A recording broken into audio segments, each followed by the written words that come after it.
Subscribe कीजिए हमारे channel नूर रज़ा को और बेल आइकन को प्रेस कीजिए जिससे आपको हमारी न्यू वीडियो की नोटिफिकेशन मिलती रहे। हज़रत नूह की कौम ने जनाब नूह को बहुत सताया हज़रत नूह अलैहिस्सलाम। हज़रत नूह ने दुआ की, अल्लाह ये बहुत सता रहे हैं, तू इन पे अजाब डाल। हज़रत नूह ने दुआ की, अल्लाह ने कहा ठीक है अजाब डाल देंगे, इनको अजाब में गिरफ्तार करेंगे। हज़रत नूह अलैहिस्सलाम ने दुआ की, अल्लाह ने कबूल भी कर ली। लोगों का ख्याल ये है कि इधर दुआ करो और फौरन उधर कबूल हो जाए, और नहीं कबूल हो तो बोले अल्लाह तो माज़अल्लाह हमारी सुनता ही नहीं, अस्तगफिरुल्लाह। लेकिन उसकी शान है, किसकी दुआ का ज़हूर कब करना है वो अच्छी तरह जानता है।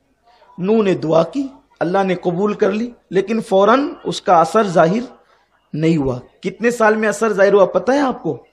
40 साल में। कैसे? दुआ कबूल हो गई, जिब्रील आए। अब थोड़ा सा जिक्र नूह कर लिया जाए। जिब्रील अलैहिस्सलाम आए, आने के बाद उनके हाथ में कुछ खजूरें थी, खजूर की कुछ खजूरें थी। हज़रत जिब्रील खाते पीते तो नहीं है, तो उन्होंने अपनी मुट्ठी हज़रत नूह के सामने की, ओ नूह लीजिए खजूर खाइए। हज़रत नूह को हैरत हुई, मैंने कौम की तबाही के लिए दुआ की है और ये लेकर आए खजूर खाने के लिए। हज़रत नूह ने खजूर खाई तो कहा गुटलियां फेंकना नहीं, गुटलियां जमा की। अच्छा खजूर कैसे खाते हैं? खजूर खाने की सुन्नत ये है, लोग जब खजूर आती है तो मुंह में डाल लेते हैं, ये सुन्नत नहीं है।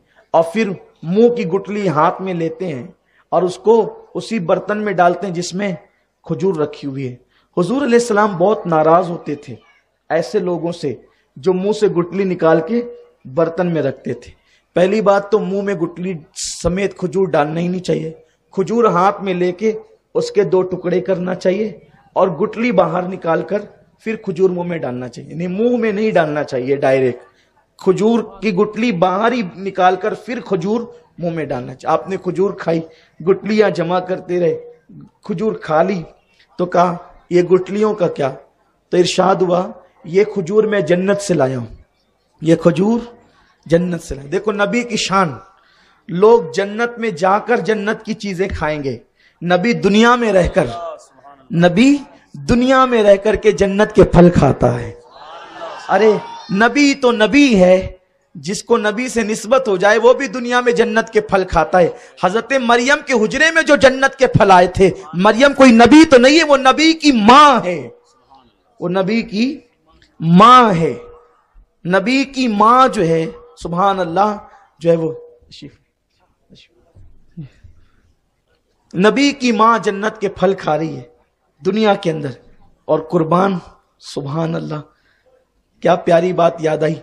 नबी की मां भी जन्नत के फल खाती है दुनिया में, और नबी की औलाद को भी जन्नत का खाना मिल जाता है दुनिया में। कौन है नबी की औलाद? सुभान अल्लाह, वो मेरा आका इमाम हसन और इमाम हुसैन। एक दिन सैयदा फातिमातुज़ ज़हरा आई, हुजूर की बारगाह में रोने लगी। सरकार ने, बेटी फातिमा क्यों रो रही हो? अर्ज़ करती, बाबा जान और मेरा बेटा हुसैन गुम हो गया है, और गुम हुआ तो मैंने बहुत ढूंढा, अली ने भी बहुत ढूंढा, हुसैन कहीं मिलता नहीं। आका ने फरमाया चलो हम सब मिलके ढूंढते हैं। और हुसैन भी कैसा गुमशुदा हुसैन है कि गुम हो जाए तो नबियों का इमाम ढूंढने निकलता है, अंबिया का इमाम निकलता है। कौन ढूंढ रहे? 4 लोग ढूंढने निकले हैं इमाम हुसैन को। हुजूर नबियों की जान, अली वलियों की जान, फातिमा कायनात की जान, और साथ में मौला हसन। 4 तन निकले हैं 5वें तन को ढूंढने के लिए। गोया के हुसैन मिले तो हो जाते 5 तन। ये हुसैन की शान है। ढूंढते ढूंढते, अब हुजूर को तो पता है ना, आलिमे गैब है हुजूर, हुजूर को पता है कि ये है कहां। एक सहाबी के बाग में गए तो देखा कि मौला हुसैन रेत पर सो रहे हैं। सैयदा दौड़ी, मेरा बेटा इतनी धूप में रेत पर, धूप में नींद नहीं आती, और मौला हुसैन तपती हुई रेत पे सोए। हुजूर मुस्कुराए, कहा हुजूर मेरे बेटे को रेत पे देख के आप मुस्कुराते हैं। आका फरमाते हैं फातिमा तू नहीं देख रही है, मैं देख रहा हूं। मेरा हुसैन जो सोया है तो जिब्रील ने अपना एक पर हुसैन के नीचे बिछाया है और दूसरे पैर का साया, पर का साया क्या, एक पर नीचे है और दूसरे पर का साया है, और वो नजर नहीं आ रहा, इसीलिए तो हुसैन सुकून से सो रहा है। मौला हुसैन की शान है, और जिसकी बचपने में शान ये हो, 56 साल में करबला में उसकी शान क्या हो। बात यूं ही निकल आ गई। अब छोड़ दीजिए अल्लाह पर, अब जो होगा सो होगा। उन्वान जो लेकर चले थे वो तो परे रह गया, और अब परे जिब्रील की बात आ गई। एक पर नीचे, एक पर ऊपर, ये बातें हो रही थी। बातें सुन करके हुसैन उठ गए। मौला हुसैन बेदार हो गए, नींद से उठे, सीधा माँ को, नाना को, बाबा को देखा तो अब मचल गए। नाना का दामन पकड़ा, माँ ने सीने से लगाया, बेटे कहाँ गुम हो गए थे। माँ चलते चलते आया, नींद लगी, सो गया। चलो बेटे घर। कहा नहीं, मुझे भूख लगी, खाना दो। बचपना था, कहा मुझे भूख लगी है, खाना दो। माँ ने लब चूमे, बेटे घर में खाना है, चल के खा लो। कहा नहीं, यहीं दो, मुझे खाना यहीं चाहिए। हुजूर सैयद आलम ने कहा बेटे घर चल के खाओ, यहां बाग में तुम्हें खाना कैसे देंगे। बस दामन पकड़ा, मुझे यहीं चाहिए, बस इतना कहा था। आंख में आंसू झिलमिलाने लगे। बुलबुले सिदरा जिब्रील अर्ज करते हैं हुजूर हुसैन को ना कहें, घर की बात ना करें, यहीं पे खाना खिलाएं। ये लीजिए अल्लाह ने जन्नत के बर्तनों में जन्नत का खाना भेज दिया। कुर्बान जाएं, ये शान है। बहरहाल बात दूर ना निकलें तो हजरत नूह अलैहिस्सलाम ने खजूर खाई, जन्नत की खजूरें। कहा जिब्रील इसका क्या करें। कहा ए नूह, इसे जमीन में डाल दें, इससे दरख्त उगेंगे। जब दरख्त बड़े हो जाएंगे उसको आप काटेंगे, जब आप काटेंगे तो उससे आप एक कश्ती बनाएंगे, और कश्ती बनाएंगे तो तब आपकी कौम पे अजाब आएगा, और जब आपकी कौम पे अजाब आएगा तो फिर आपकी कौम डूब जाएगी और जो कश्ती में आएगा वो तैरेगा। इतना लंबा मामला था। अल्लाह के नबी की दुआ का असर जाहिर होने में इतना लंबा वक्फा था। अब आप सोचते हैं कि हम इधर दुआ करें, ऐसा भी होता है, कबूल तो होती है, लेकिन असर कब जाहिर हो ये उसकी मर्जी पे होता है। इसलिए दुआ करने के बाद जल्दी मत मचाया करो, दुआ करके उस पर छोड़ दिया करो। दुआ करना अपना काम है और उसका असर जाहिर करना उसका काम है, तो उसके काम में दखल मत दिया करो। अब नूह अलैहिस्सलाम ने खजूर बोई, पौधा उगा, फिर बड़ा हुआ, फिर मजबूत हुआ, फिर इरशाद हुआ इसको काटो। आपने अकेले काटा, उसको काटने के बाद तख्ते बनाए। जब तख्ते बनाए आपने, उसके तख्ते आपने तैयार किए, तो उन तख्तों पर आपने नबियों के नाम लिखे। और रिवायतों में आता है, मवारिजुन नबुवा में अल्लामा मोइनुद्दीन लिखते हैं कि उन तख्तों में नबियों के नाम के साथ हजरत नूह अलैहिस्सलाम ने हजरत अबू बकर सिद्दीक का नाम भी लिखा, हजरत उमर इब्न खत्ताब का नाम भी लिखा, हजरत उस्मान गनी का नाम भी लिखा, मौला अली का नाम भी लिखा। सोचिए आप, मेरे नबी के यारों की शान क्या है कि नूह की कश्ती के तख्तों पर ये नाम लिखे जाते हैं। और नूह कश्ती बना रहे, कश्ती बनाते हैं तो उस वक्त आपकी बीवी जो थी वो ताली बजा करके कहती देखो इस पागल को माज़अल्लाह, और तौहीन करती, इसलिए वो भी डूब गई। यानी नबी की बीवी नबी की बेअदबी करे तो अल्लाह उसको भी अजाब में गिरफ्तार करता है। बेटा भी बेअदबी करता था, वो भी डूब गया। आप कश्ती बनाते तो एक बुढ़िया थी उस दौर में, वो नूह अलैहिस्सलाम पे ईमान लाई थी। तो बुढ़िया ने पूछा अल्लाह के पैगंबर आप क्या कर रहे हैं, नूह आप क्या कर रहे हैं। आपने कहा बड़ी भी मैं कश्ती बना रहा हूं। कहा हजरत ये कश्ती क्या होती है। तो आपने फरमाया ये कश्ती, क्योंकि उस वक्त तक कश्ती का तसव्वुर नहीं था, तो कोई नई चीज इजाद हो रही थी। तो कहा ये कश्ती क्या होती है। تو آپ نے فرمایا کشتی پانی میں تیرتی ہے اور اس میں جو سوار ہوتا ہے وہ بچ جائے گا اور باقی سب ڈوب جائیں گے. کہ کون سوار ہوگا؟ کیونکہ جو بوڑھی عورتیں ہوتی ہیں نا وہ ایک بات کو 10 ٹائم کہتی ہے اور وہ بے پر کی باتیں بھی کرتی ہے. اسی لیے اگر ماں باپ بوڑھے ہو جائیں وہ بک بک کریں تو ان کو اف بھی مت کہو, ان کی بات سن لو. اور بوڑھوں کی باتیں سننا ہی ان کو بہت اچھا لگتا ہے. بوڑھے ہم سے کچھ نہیں چاہتے, وہ سوچتے ہیں کہ ہم جو بولتے جائیں بس یہ سنتے جائیں. اسی لیے میرے پاس جب بوڑھے لوگ آتے ہیں تو وہ ایک کیسٹ 50 بار بجاتے ہیں پھر بھی میں سنتا ہوں. ہمارے حافظ صاحب اکتا جاتے ہیں اور نہیں سننا چاہتے. میں ان سے کہتا ہوں سن لو بھائی, کیونکہ بوڑھے لوگوں کی باتیں ایسی ہے کہ کسی کتاب میں نہیں ملتی ہے نا. ہمارے نوجوان یہ مبلغین بھی بوڑھے لوگ آتے ہیں تو وہ اٹھ کے ادھر ادھر ہونے لگتے ہیں. میں بیٹھ کے سنتا ہوں کیونکہ بوڑھوں کی بات کان دے کر سننا یہ بھی میرے نبی کی سنت ہے. حضور صلی اللہ علیہ وآلہ وسلم کی بارگاہ میں حضور مقام جعرانہ میں حنین کا مال غنیمت تقسیم کر رہے تھے تو دیکھا کہ سامنے سے ایک بڑھیا آئی, اور جب وہ بڑھیا آئی تو حضور اس کو دیکھ کے اٹھ کر کے کھڑے ہو گئے. صحابہ نے کہا یہ کون سی خوش نصیب بڑھیا ہے جس کو دیکھ کر حضور اٹھ کر کے کھڑے ہو گئے. تو حضور علیہ السلام اٹھ کے کھڑے ہوئے اس کے پاس گئے اور اپنی مزمل و مدثر والی چادر اس کے لیے زمین پہ بچھا دیا. وہ بڑی بھی بیٹھ گئی, حضور اس کی طرف کان دے کر کے سننے لگے. وہ بولتی رہی بولتی رہی بولتی رہی, حضور سنتے رہے سنتے رہے سنتے رہے. لوگ ادھر بے چین ہو رہے تھے کیونکہ مال غنیمت تقسیم ہو رہا تھا, اور آقائے کریم سب چھوڑ کر اس بڑھیا کے پاس بیٹھ گئے اور خوب اس سے سننے لگے. بس سن ہی رہے تھے. جو سب کو سناتا ہے آج وہ سن رہا ہے, بلکہ جس کی خدا سنتا ہے قل کہہ کے اپنی بات بھی لب سے تیرے سنی, اللہ کو ہے اتنی تیری گفتگو پسند. حضور سنتے رہے, دیر تک وہ بولتی رہی, پھر اٹھ کر کھڑی ہو گئی تو حضور نے اس کو پیار سے رخصت کیا, بہت تحفے دے کر رخصت کیا. لوگوں نے پوچھا یہ کون بڑھیا ہے جس کے لیے کھڑے ہوئے اتنا ٹائم دیا, تحفے دیے؟ تو لوگوں نے کہا یہ نبی کی دودھ پلانے والی ماں حلیمہ سعدیہ ہے. تب لوگوں کو احساس ہوا دودھ پلانے والی ماں کا اتنا احترام کرتے ہیں, اگر آمنہ ہوتی تو کتنا احترام کرتے. لیکن یہاں تو اگر ماں باپ 2-4 جملے کہہ دیں تو ہم فوراً ڈانٹ کر بٹھا دیتے. استغفر اللہ.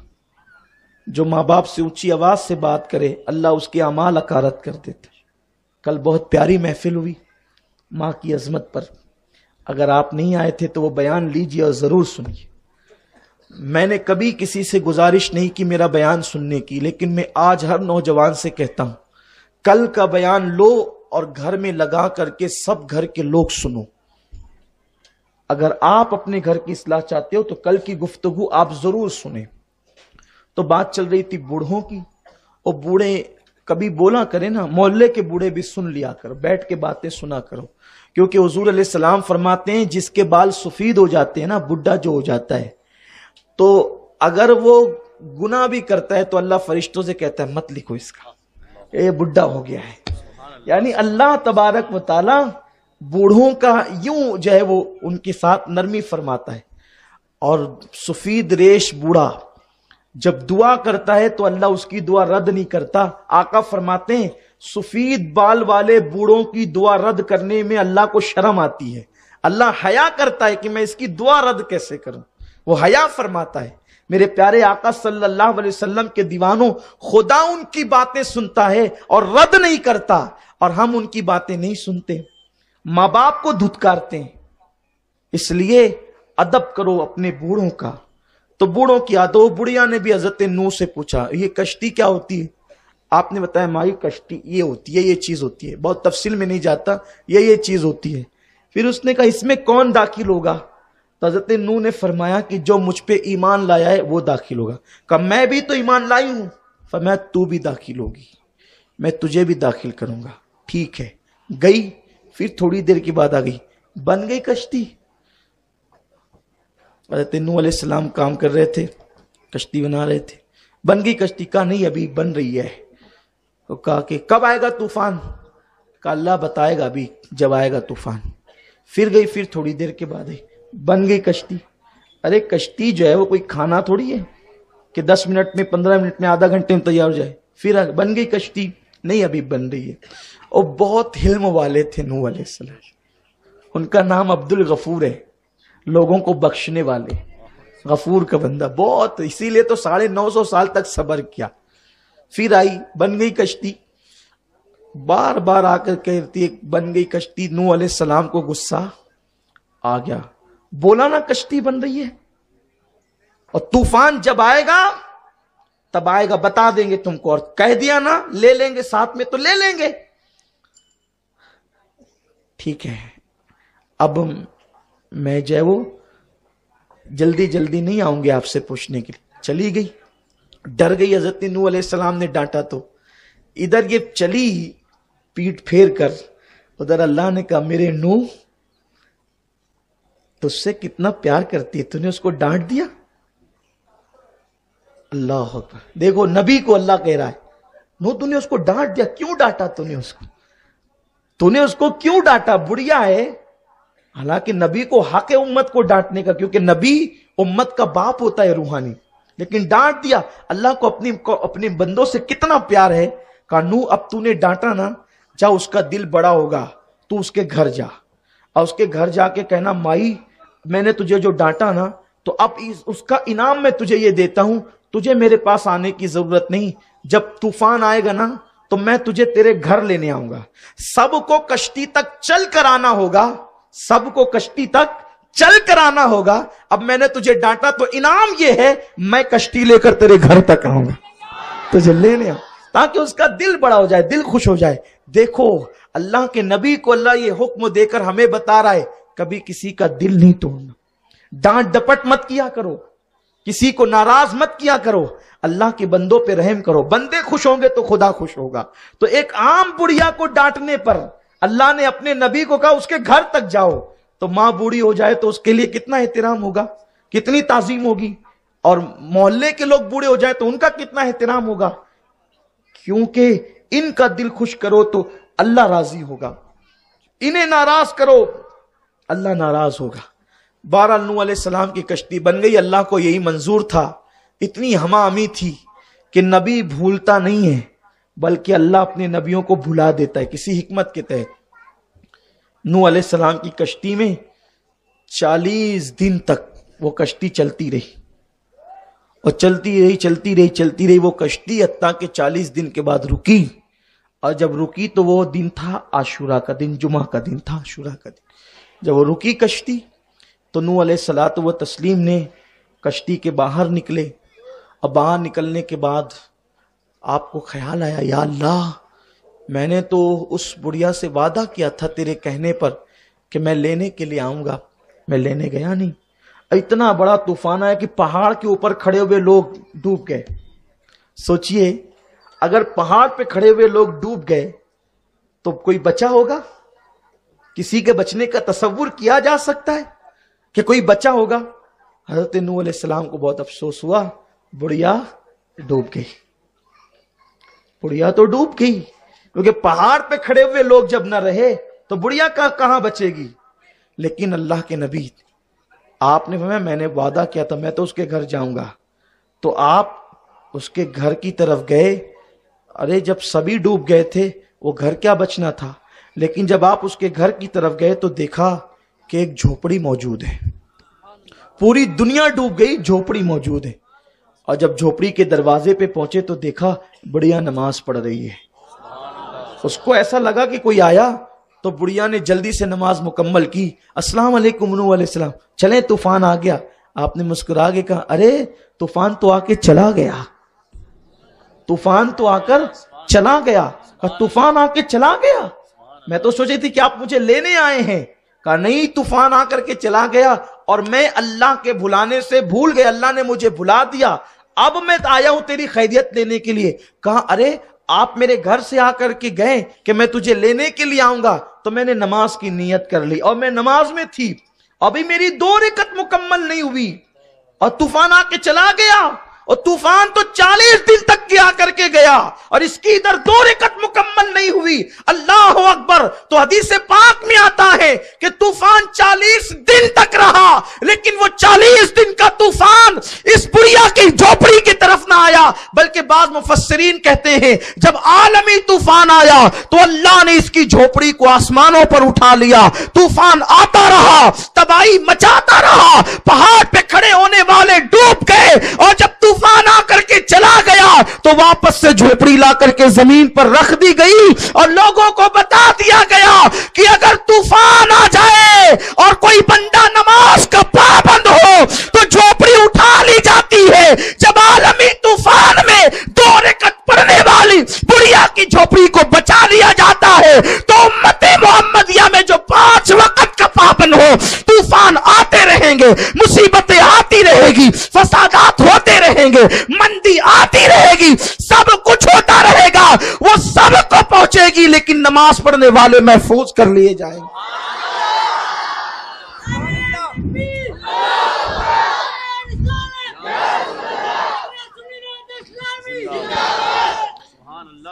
कोई नमाजी बनकर तो देखे, कोई नमाज। इतने बड़े तूफान से जब अल्लाह नमाजी को बचा लेता है, एक बुढ़िया बच गई।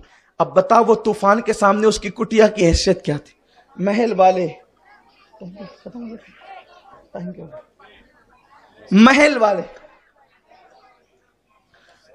वाले तबाह कर दिए गए, छोटी सी झोपड़ी बच गई, कमजोर सी बुढ़िया बच गई।